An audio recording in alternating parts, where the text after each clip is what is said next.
You know what else is falling victim to the coronavirus pandemic? Our waistlines. Thank goodness for our friend Jen Belanger, who was a registered dietitian, joining us via Skype to talk about building a healthy pantry so it's easier to cook delicious and healthy meals at home. Welcome, Jen. Hi, Alana. Nice to see you. Yeah, I'm glad to see that you're doing well. And this is a topic that you have a lot of knowledge about. Yes, I talk about this stuff all the time, so I'm ready. All right, let's jump on in. You divided it into about 4 categories of healthy foods that people need to stock up on.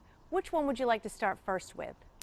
Yeah, so let's talk about dry goods first. Okay. I like to be really clear when we say stock up, let's not hoard from the grocery store so we don't end up like poor me who went shopping for oatmeal last week and couldn't find any. But just, get enough for what you need for a few days, a week. So as far as dry goods go, we really want to focus here on whole grains, right? And I have a couple of labels here to show you. So how do you know what you're getting is a whole grain? You want to look at the ingredients. I'm not sure if you can see this here. When you look at the ingredients, you want the first ingredient to have the word whole right in it. This especially applies to things like bread, pasta, and crackers. Instead of getting the things that have the word here enriched, which is, if you can see that, if the first ingredient says the word enriched, all that means is that it's been more processed. So you really want the first ingredient to be whole. There are some grains that aren't going to say whole because they're just automatically a whole grain. And those are things like quinoa, farro, brown rice, oats, and some others. So let's really focus on the whole grains. If you're not a big cook, now is a really good time to start practicing your cooking skills. And there's recipes, all over the internet that you can find that use these ingredients. Jen, a lot of people talk about whole grains, but really, why are they so good for you? What's important about them?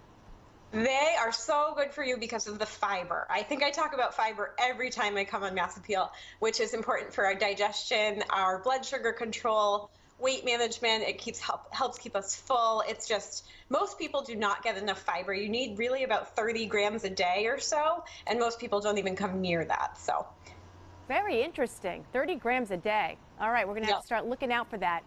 What's next in your stocking up the pantry?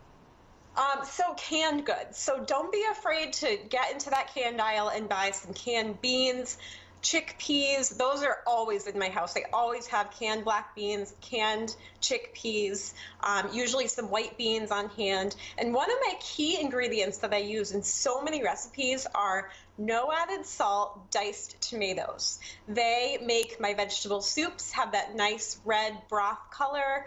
I'll add them to rice if I'm making some sort of a Mexican-inspired flavor rice. I use them for so many things, so don't be afraid to get into the canned aisle. If you buy canned vegetables, that's absolutely fine. What you want to do is make sure you rinse them and drain off all that salty preservative liquid inside, and you can really cut down on the salt.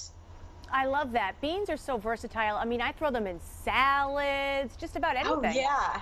I make tacos with them. Instead of meat, I'll cook lentils, and instead of all the taco seasoning stuff, I'll just mix in some salsa and mash them up, and I use them as taco filling. Endless delicious. Opportunities with the beans. Yeah, very delicious. And those are full of fiber too, right? Oh yeah, definitely. Fiber, protein, magnesium, potassium, they're little nutritional powerhouses. Oh, I love it.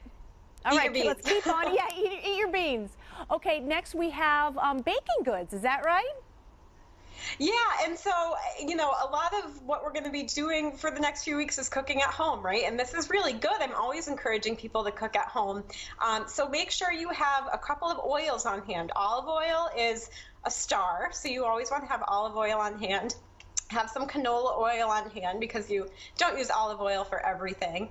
And make sure you've got your basics, flour, baking soda, baking powder, sugar. You're probably going to want to do some baking. Your kids are probably going to want some yummy baked goods. So go ahead and do that. And something that we didn't kind of preface, I want to talk about produce a little bit. So what kind of produce to keep, fresh produce to keep on hand? So I would say bananas and oranges are great. They last a long time, especially bananas. You can throw them in your freezer. If you don't use them, they make banana bread with all those other baking staples you have, right? Grapes. So you can actually freeze grapes. I don't know if you can tell, but these are frozen. And when you pop them in your mouth, they taste like popsicles. They are so yummy, and they'll last a little bit longer in the freezer.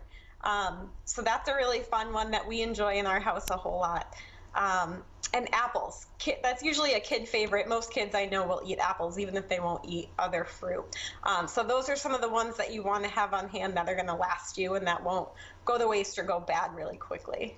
Jen, these are wonderful tips. I love the idea of freezing grapes and freezing bananas even for a later use. That was great. Great idea. Yeah, we do that all the time. I'm going to do it too. Thanks so much for joining me. Thank you, Alana.